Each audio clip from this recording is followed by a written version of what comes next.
In the last 6 lectures, we discussed about the response of single degree of freedom and multi degree of freedom system for a specified ground motion. Now, this analysis is useful for checking the structures which have already been designed for earthquake and for cases where an earthquake is specified which is likely to occur in future. This is also used many a time for performing a nonlinear analysis of the structures in time domain.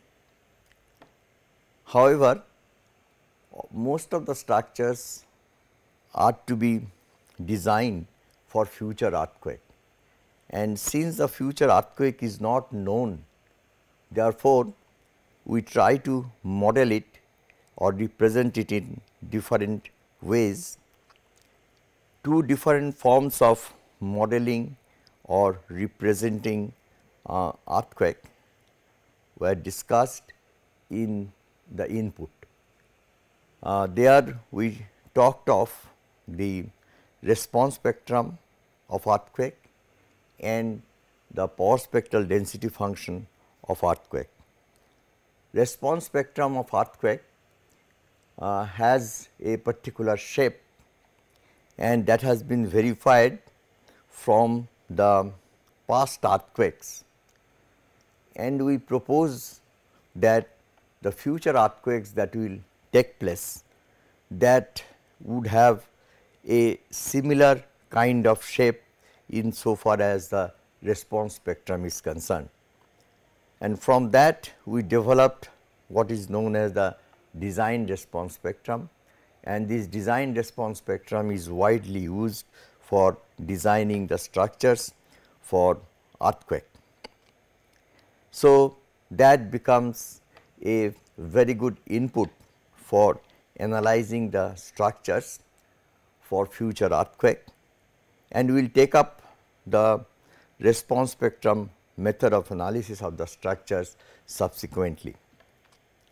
In this sequence of lecture, we will discuss the other input, that is the power spectral density function of earthquake, that will be applying to structures for analyzing the structures considering earthquake as a random process.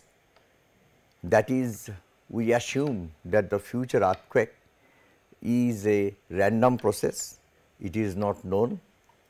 Therefore, it is quite rational to model it as a random process rather than a deterministic process.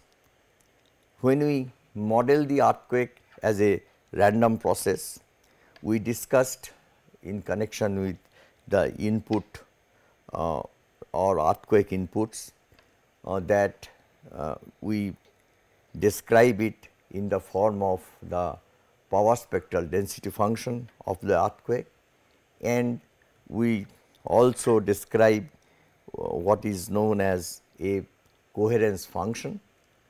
This coherence function takes care of the phase lag or the time lag between the excitations that occur at different supports which are at spatially long distance.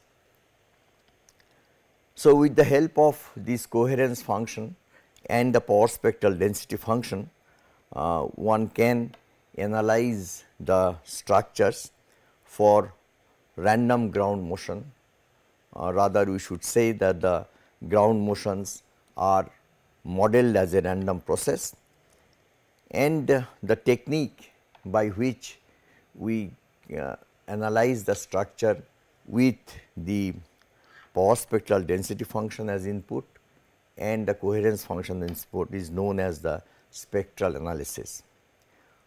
Since the entire analysis is done in frequency domain, it is better called a frequency domain spectral analysis. It is a very popular method for finding seismic response of structures for ground motions modeled as a random process. The analysis requires the knowledge of random vibration analysis, which forms a special subject of its own, and therefore, we will not be able to cover this entire random vibration analysis over here. We will take up only a portion of the random vibration analysis, which is known as the spectral analysis, and using that spectral analysis we will try to obtain the response of the structures for future earthquake modeled as a random process. The spectral analysis is quite elegant, simple to understand, and provides us a very good estimate of the peak response and the root mean square response of the structure. However, the spectral analysis when we are using, we have to have some simple concepts before we explain the spectral analysis technique. The two most important concepts that are required for understanding the spectral analysis are the concept of the power spectral density function of earthquake, or maybe for any random process, it may be the response x t of a structure, it may be a bending moment of the structure, it may be a shear force of the structure. Since the input is random process, therefore, they also would constitute a random process.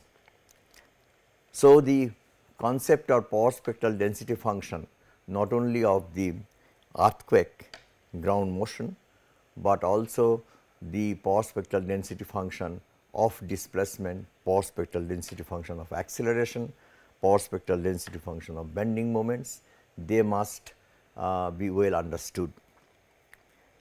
Then comes the coherence function.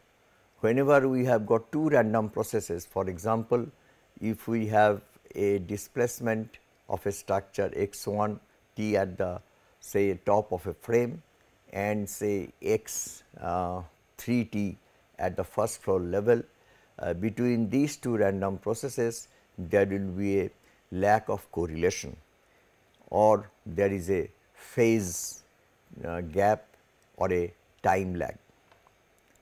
So, because of this phase lag or the time lag or the lack of correlation, we have a cross power spectral density function defined for these two random processes, and the concept of this cross power spectral density function with the help of a coherence function that also we introduced in discussing the seismic inputs. So, let us look at these concepts again, starting with the definition of the power spectral density function and some other concepts that will be required somewhat in the rigor of the random vibration analysis. However, we will not go through all the rigors of the random vibration analysis over here. We will simplify our spectral analysis technique by assuming the earthquake process not only to be stationary, but also ergodic. That is, ergodicity is assumed in order to simplify the solution process, and in understanding the concepts that we are now will be talking of. And you already have undergone the concept of the ergodicity in connection with the seismic input to structures.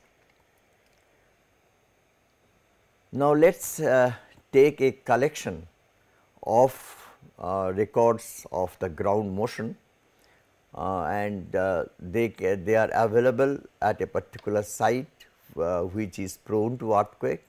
So, from the past records one can collect as many number of ground motion records as possible. Ideally, if we wish to define a random process, we must have infinite number of records and each record should be of infinite duration. However, in reality we cannot have a infinite number of the records, nor we can have a infinite duration of the ground motion or for that matter any other time history. So, we have always a finite number of collection of the ground records and the duration of the earthquake is generally of the order of 30 seconds, 40 seconds or so on. So, whatever data we get, with the help of that we try to look at a property of the random process. Now, one important thing that I mentioned in connection with the seismic input is that whenever we are talking of a random process, then we are not only interested in only one record, but an ensemble of records. And I also mentioned that anything irregular is not random. In order to describe a random process, you must have a number of earthquake records or number of time histories of the particular variable. Also these kinds of variables are called a parametered random variable. For example, x t over here is a parametered random variable, t is the parameter, and the meaning of the parametered random variable is that at any instant of time t, x t itself is a random variable. So, if we look at this figure, we see that at time t 1 the x t 1 can assume different values, and if we have a number of such records, then x t 1 itself is a random variable which can assume any value depending upon the number of records that you have got. And so, these values we can get if I draw a line across this ensemble. Similarly, x t 2 is a random variable and it can assume any value depending upon the number of records that we have, and we can in the same fashion define x t 3, x t 4, x t 5, all of them will be the random variables, and these random variables are connected by a function of time t. Therefore, it is called a parametered random variable. Now, if I consider the value of x t 1 over the ensemble, then if I average them, that means take an average of all the values that x t 1 can take across the ensemble, then we will get an ensemble average at time t 1. Similarly, we can get an ensemble of average at time t 2, t 3, t 4, so on. Now, if it is found that these ensemble averages are the same or more or less are the same, then we can say that this ensemble average is independent of the time shift. Time shift means if we define t 2 by t 1 by tau designating the time shift, then whatever be the time shift, the ensemble average will remain the same. That means, the ensemble average that will work out at x t 1 and say at x t 5, both of them will have the same value. So, we phrase it in this fashion, that the ensemble average is independent of the time shift. Similarly, one can obtain the variance.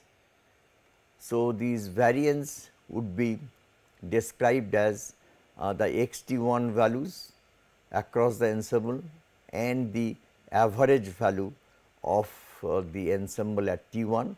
So, we deduct this from x t 1 and take a square of that, and expectation means the averaging of this quantity. So, this is called the variance that we have also discussed before. So, if we find that the variance of the ensemble at t 1, at t 2, at t 3 and t 4, if all of them are more or less the same, then we can call this also as a process having a variance as invariant of the time shift. Now, for our analysis, generally we define a process or a random process as a stationary process of order 2 or second order stationary process, if we find that the mean ensemble mean and the ensemble variance, they are independent of the time shift. And we generally, for engineering purposes, at least for structural engineering calculations, we satisfy ourselves with the second order stationarity. However, if one has to really call a process to be a stationary process, then it should be an nth order stationary process, n being the order. That means, instead of sigma x s square, it should be sigma x s cube or sigma x 4, sigma x 5. Higher the number, higher would be the order of the stationarity. Then, if we consider a single sample out of it, then for that single sample we can work out a variance for the sample. So, this variance of the sample will be simply the values at different time minus the average value, and we take a square of that, and 1 by t, and squaring the integrating the square of this quantity, that gives the sample variance. In an ergodic process, we find that sigma x s square, that is the ensemble variance, is equal to the variance of any sample time history. That means, if I take out any sample time history from this ensemble, this will also give the same variance across time. Now, if you have such an ideal process, then that process is called an ergodic process.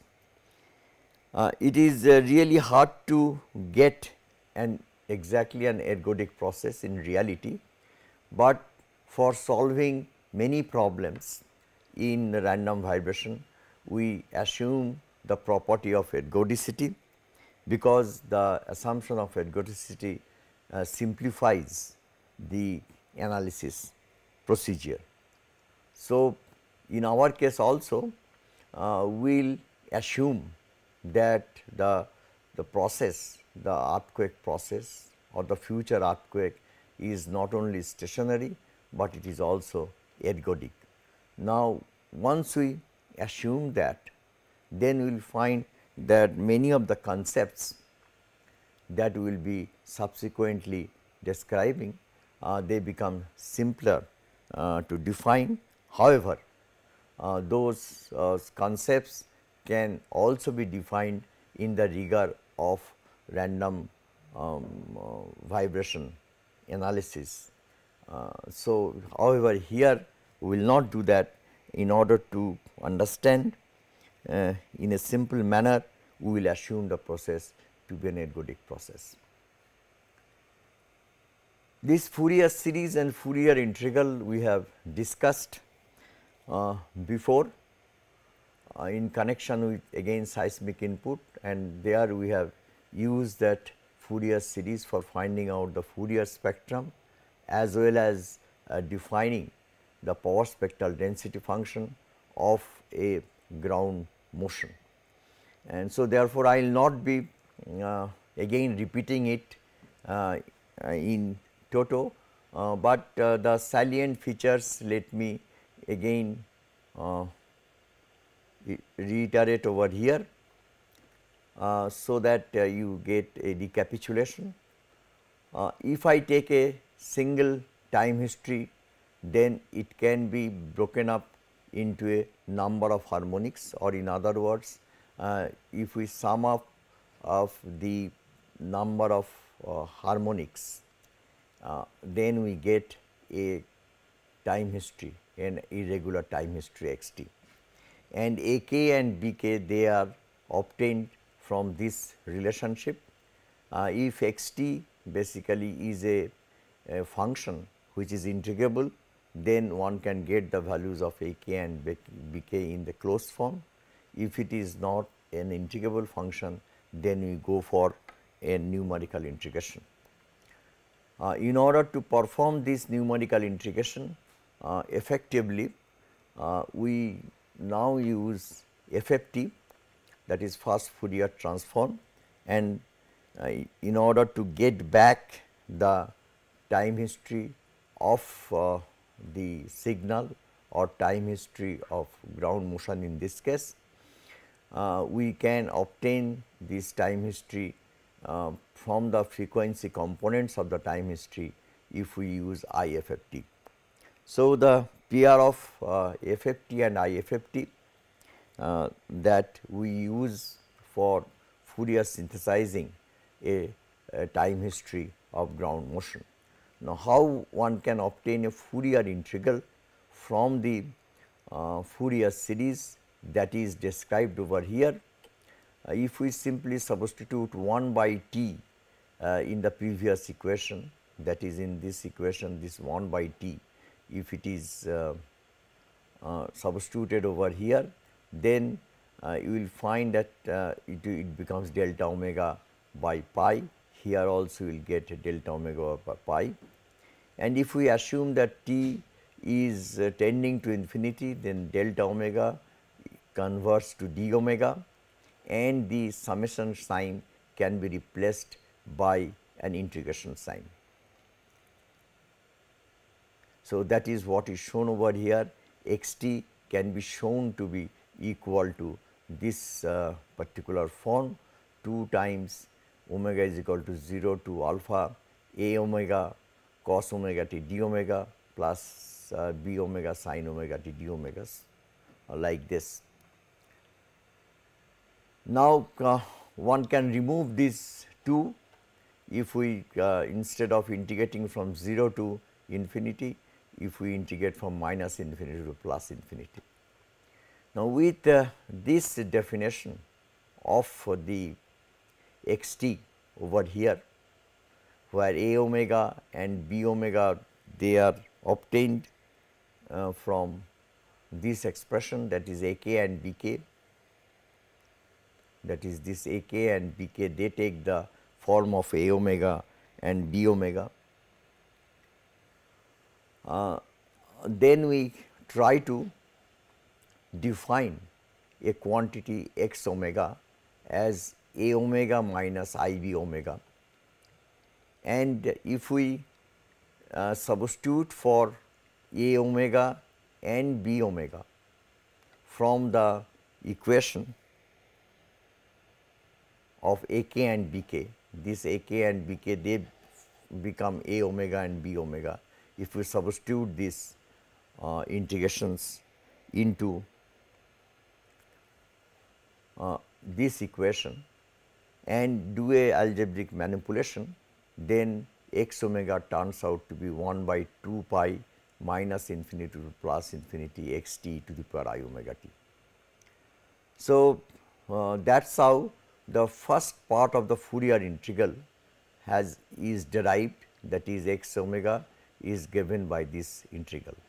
The second part, that is if we wish to find out x t given x omega, that is the frequency contents of the ground motion, then we use this IFFT, that is inverse Fourier transform, and it can be easily proved like this, that if we take x omega e to the power I omega t d omega, this integral if we wish to write down, then we have a omega minus I b omega multiplied by cos omega t plus I sin omega t, that is e to the power I omega t is replaced by cos omega t plus I sin omega t, and then we also keep d omega over here, and when we multiply these two, then we have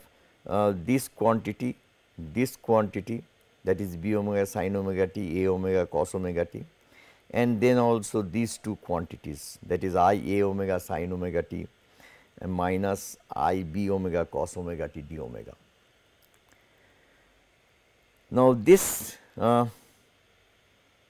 we keep as it is, these two, and these two in this, if we substitute for a omega and b omega by the equation of a k and b k that I had shown you before, if we substitute that, then we will find that these two terms they cancel. Finally, we have a omega sin omega t d omega plus b omega cos omega t d omega. These are the quantities that remain, and this is nothing but equal to x t, because we have defined this like this. X t has been defined by equation 4.7 b as a omega cos omega t d omega plus b omega sin omega t d omega.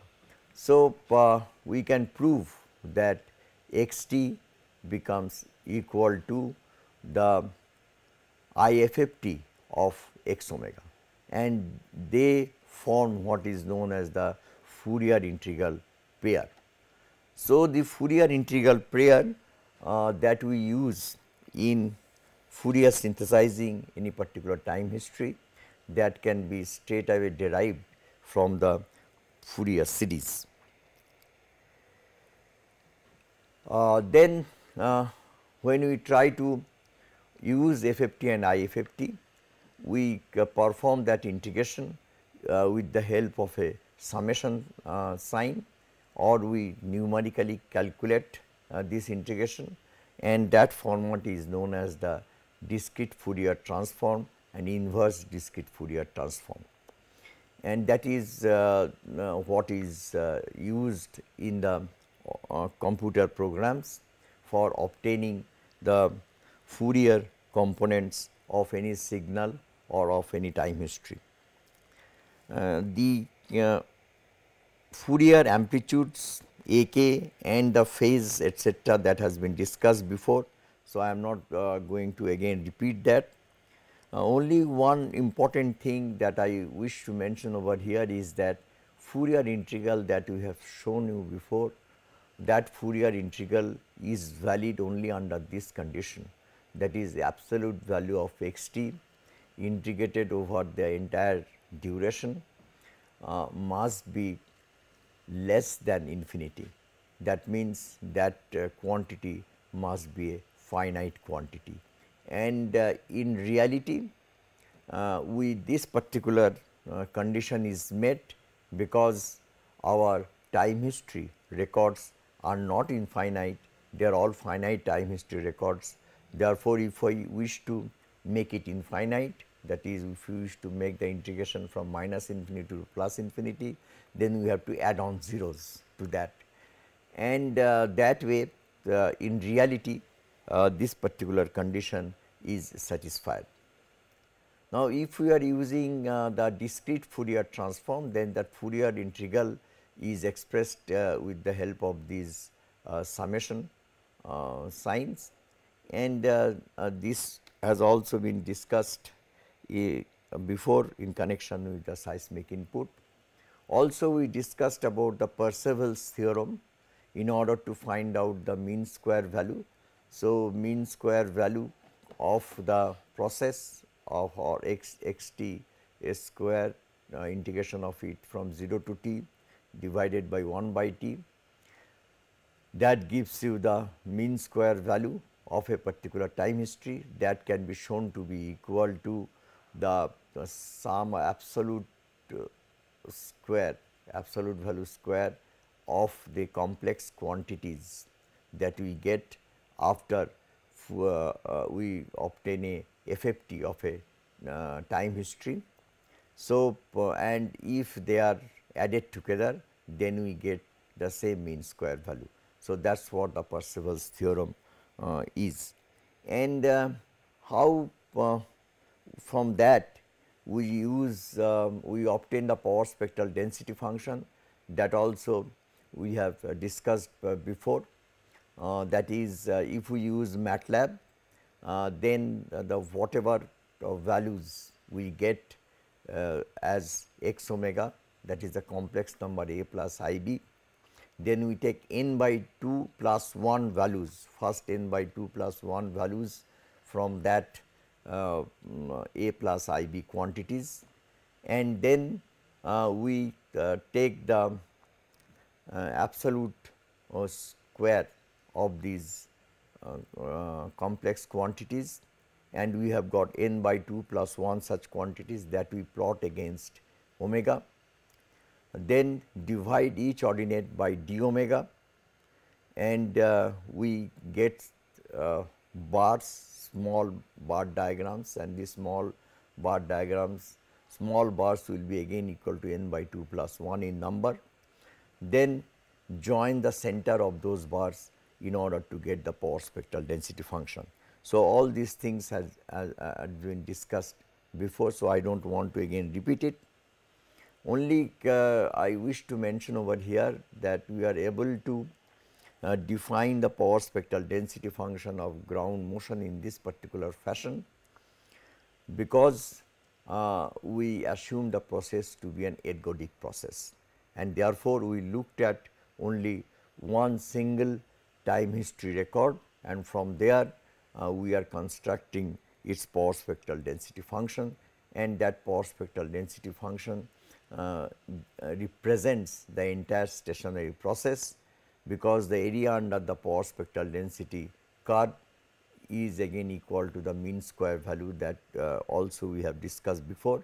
So, since a stationary process is characterized by a unique mean square value, therefore, the power spectral density function constructed in this fashion provides a good estimate of the input that will go as an input for the random vibration analysis or the spectral analysis, in particular over here spectral analysis of structures. Next we this also we mentioned before, but again let me reiterate it.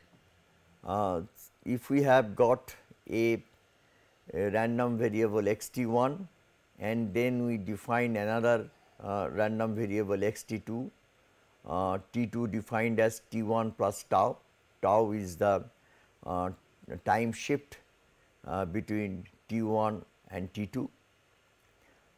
Then although there would be the expected value of x t 2 square and expected value of x t 1 square, they are same, but they would differ in so far as the phase lag is concerned.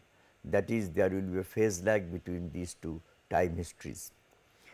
And in order to denote these phase lag, we use what is known as the autocorrelation function.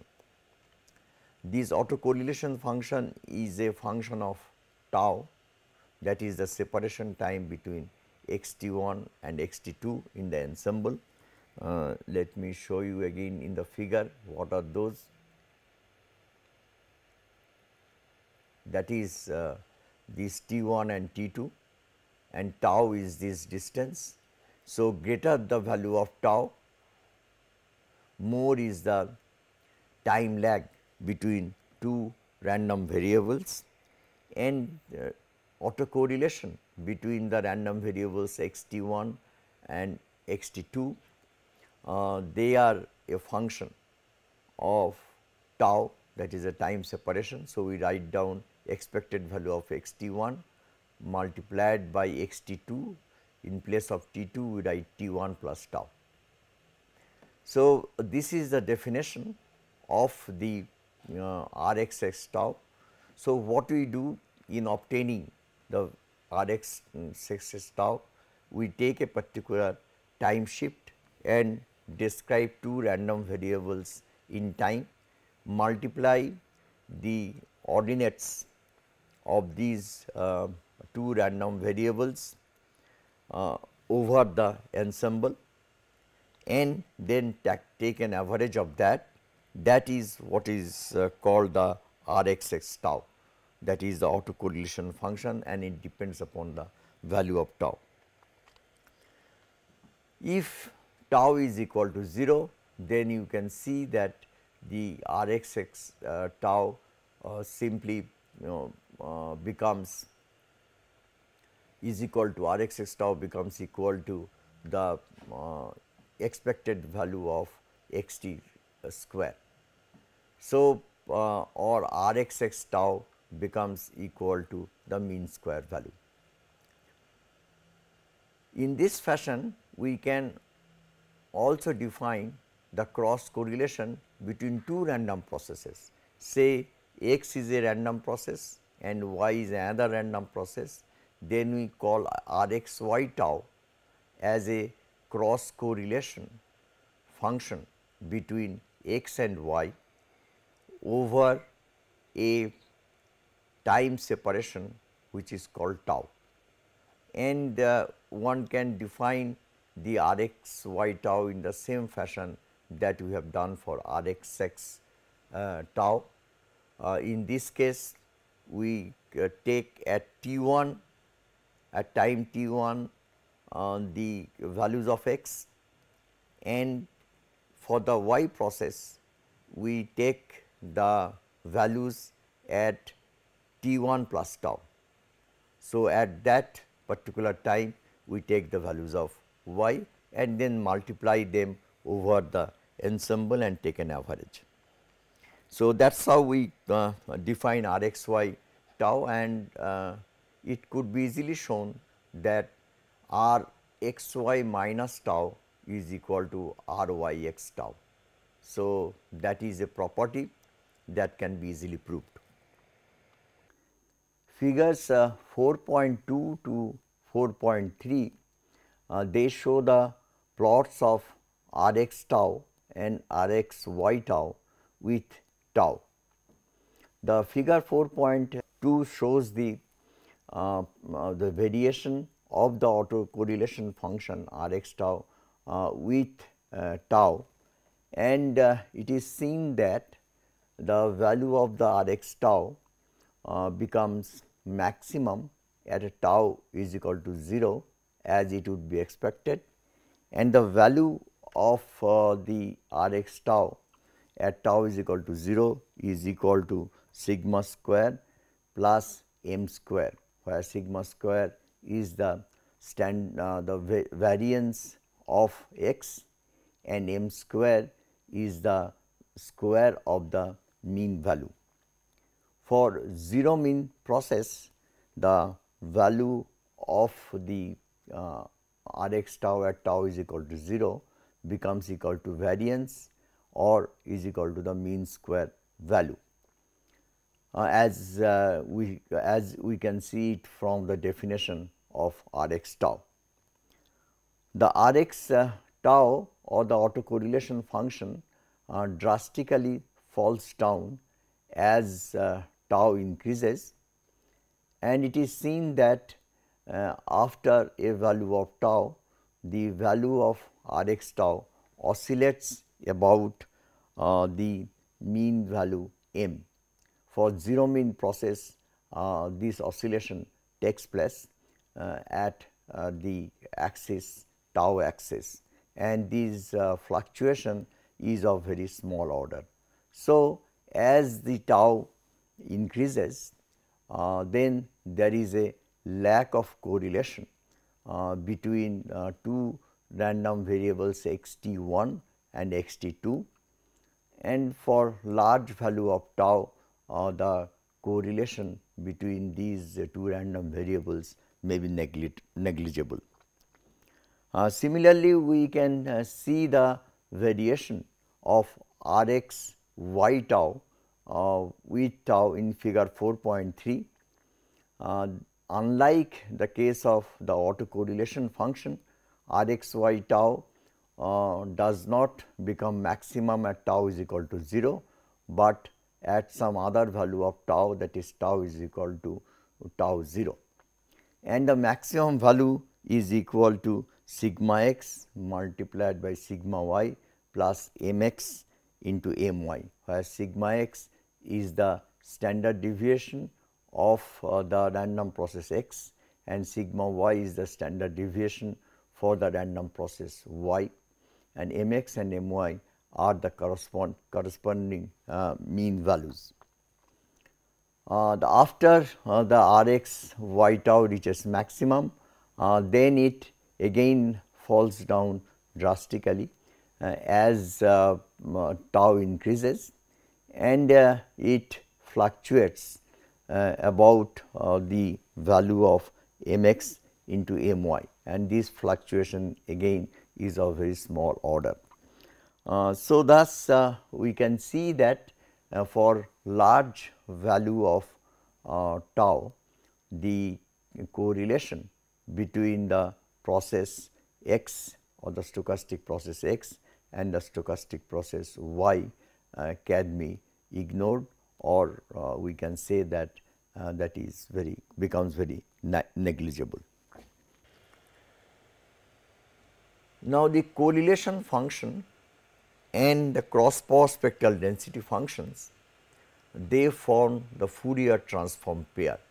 So, that is what basically we are going to use now. What we would say that previously in the case of seismic input, we said that the cross power spectral density function is equal to the power spectral density function of the ground motion multiplied by a coherence function. Now, this particular thing define the cross power spectral density function between two excitation, but now we will define it slightly in a different way, although the meaning remains the same. That is the Sxx tau can be shown to be equal to the inverse Fourier transform of Sxx omega, that is the inverse Fourier transform of the power spectral density function of the process, and the power spectral density function of the process is the Fourier transform of or FFT of Rxx tau.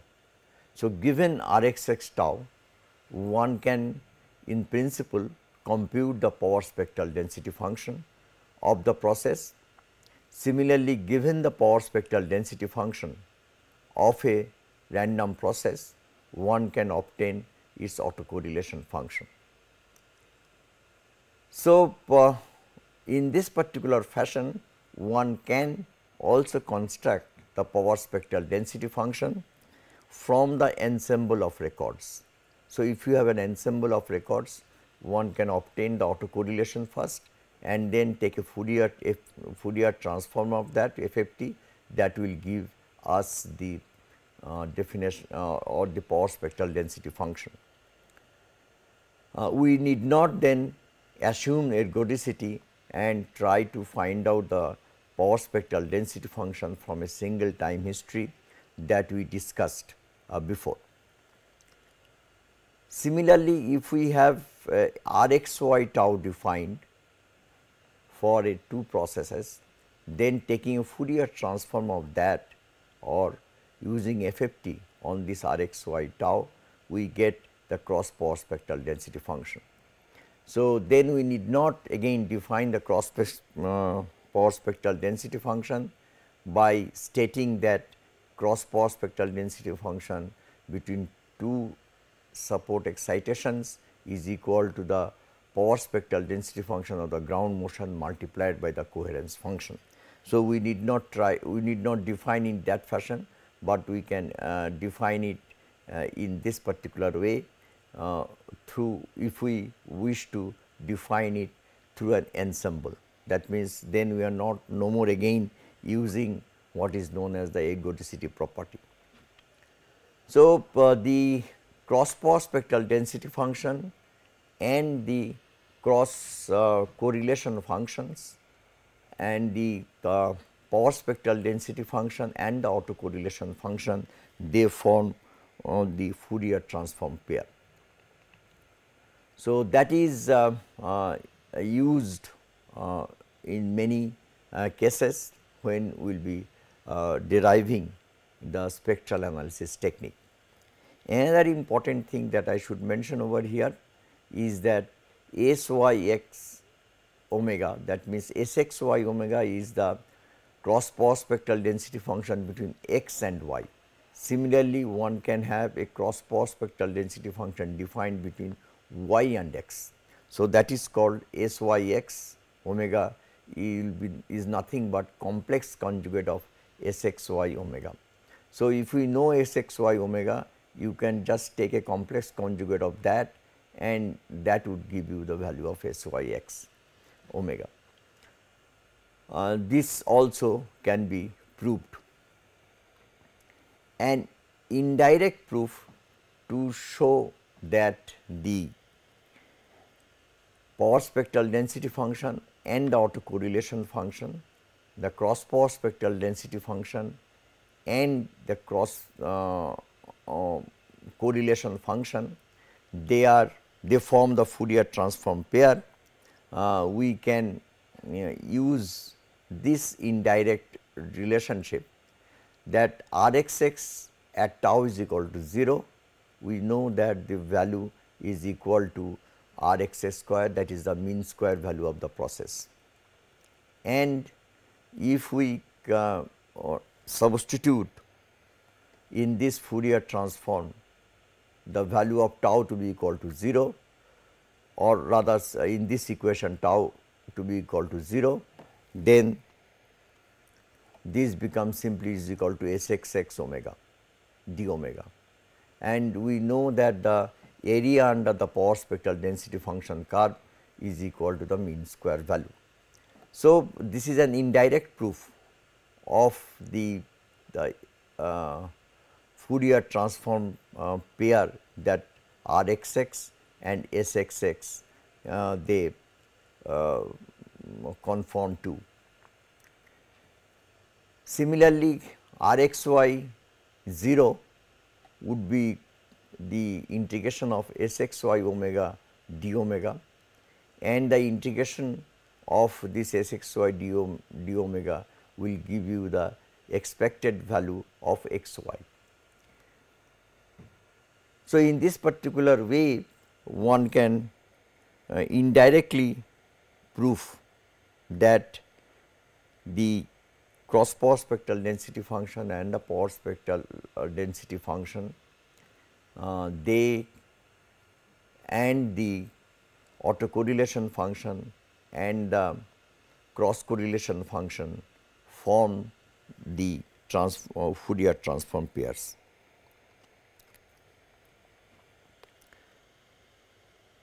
Now, the PSDF, the power spectral density function, forms an ideal input for frequency domain analysis of structures for two reasons.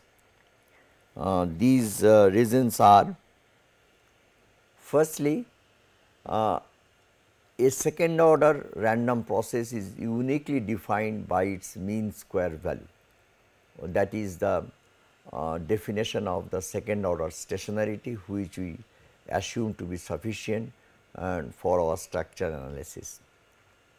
So, therefore, if we have the mean square value known or as a unique value known for the random process, then the random process is defined to us.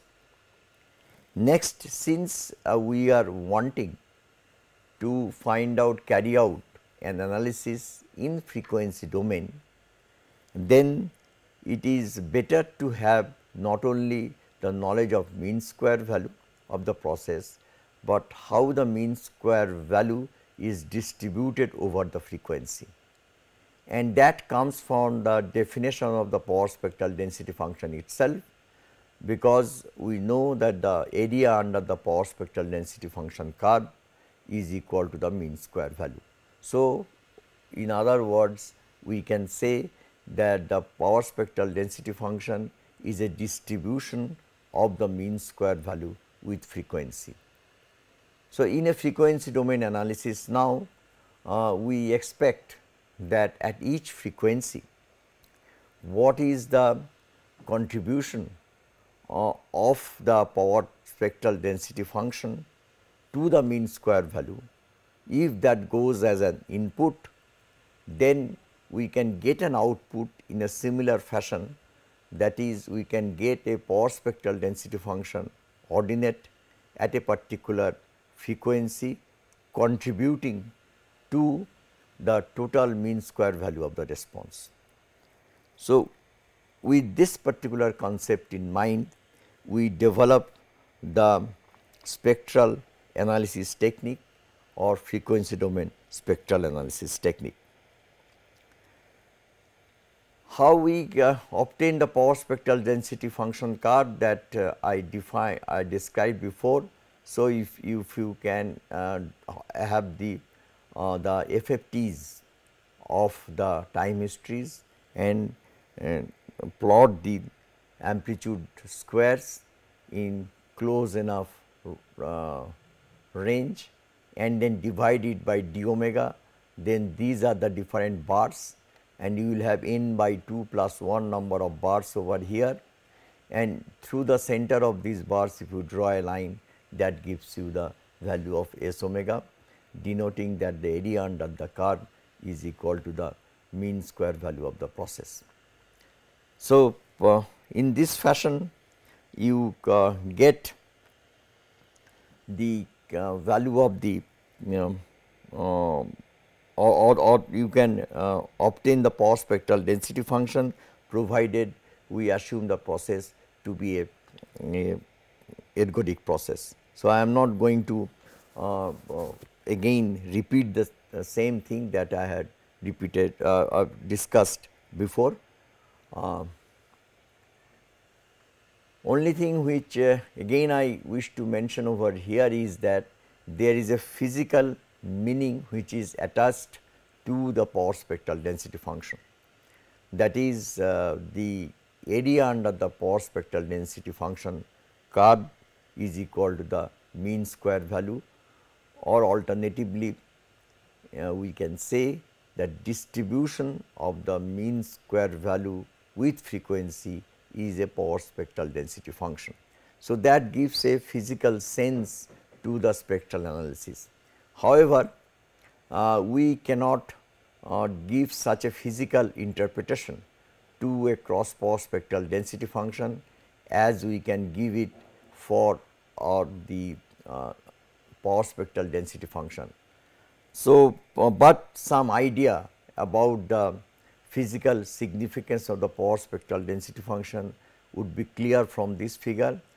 If in this simply supported beam, if we have got two loads, dynamic loads with a phase difference of phi, then as phi goes on changing, the degree of correlation between P1 and P2, they would be changing, and the moment this phi is changed, you will find the bending moment at the center that goes on changing with the value of phi.